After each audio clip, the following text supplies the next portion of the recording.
Hi everyone, welcome. I'm Kathy Grant, City of Lodi Watershed Program Coordinator, and today we have Michelle Workman from East Bay Mud. She's the Manager of Fisheries and Wildlife. What are we going to do today, Michelle?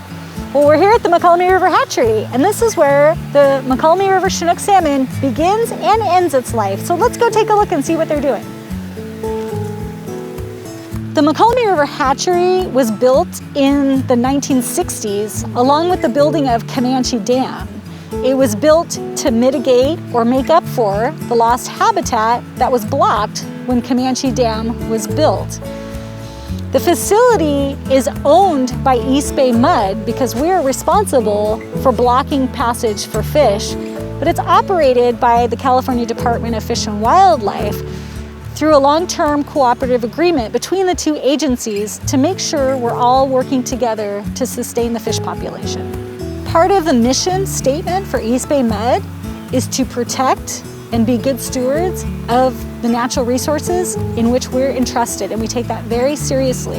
The Mokelumne River is home to a fall run of Chinook salmon, and what that means is in the fall, October, November, salmon come up into the Mokelumne River from the ocean to complete their life cycle.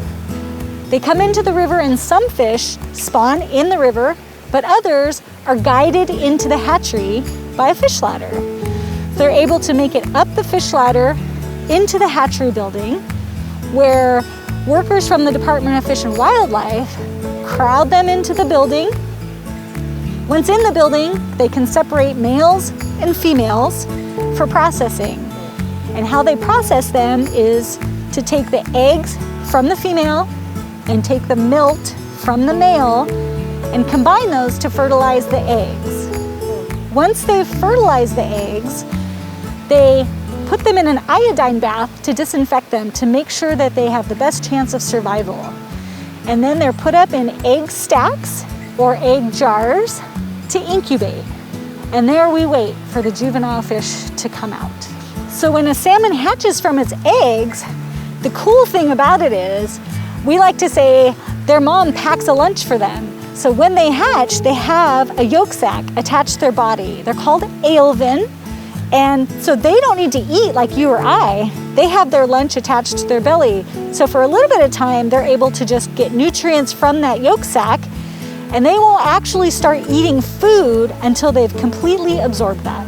So in the river, they would stay under the gravel in their nest while they absorb that yolk sac, because they're protected from predators and other dangers in the river while they're still absorbing that yolk sac and growing. Once they've eaten the whole yolk sac and they're bigger, then they swim up out of the gravel and then they start looking for bugs to eat. Oh, interesting. And so they'll stay in the river for a few months while they size up a little bit and then start moving downstream. Yes, so salmon in the river, fall run in the Mokelumne River, only stay in the river during the first spring of their life. So if they hatch out in April, they might stay as late as June, but that's about it. But fish are leaving the whole time. So some of them choose to leave and go into the ocean as fry or very small fish.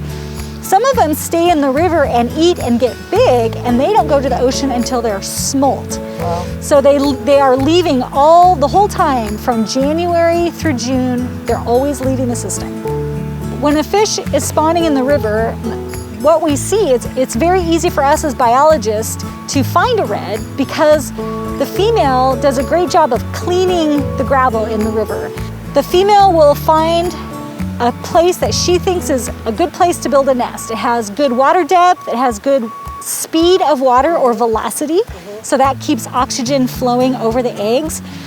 Then she will turn her body sideways and slap her tail against those rocks. And when she does that, that cleans off all the little tiny bits and particles off of that rock. It cleans them all up. And then she'll move the bigger rocks out of the center, lay her eggs, have them fertilized by a male, and then she'll cover that mound back up. That protects those eggs when we talked about how they are going to be protected by that gravel environment. And then she'll stay and protect that nest until she ends her life protecting her babies until they hatch. Amazing. So if you're able to come to the Mokelumne River, there's lots of really cool things going on here that you might see. You might see us spawning fish. You might also see we have people come from different facilities to collect the heads of those fish we've already spawned. So when these fish are little in the hatchery, they're given a tag in their snout. And when they come back as adults, we can remove that tag and we can find out how old that fish was, where it was released, when it was released, and then we'll know where it came back to, and that helps us to learn better ways to release the fish to get them to go where we want them to go. You might actually also even get to see the biggest fish of the season, which we were lucky enough to do on this day. And we got a 35-pound salmon at the Mokelumne River on this day. Thank you everyone for joining us today on this virtual tour of the Mokelumne River Fish Hatchery, which is a jewel of the Mokelumne River. I hope you do come sometime with your family. This is a COVID year, so it is not open to the public. But normally it is open most days, 7 days a week, unless it's a Christmas or New Year's holiday. It's a beautiful place, and we hope you come and learn more about the salmon and the world that they live in, start in and end in, and thank you for joining us.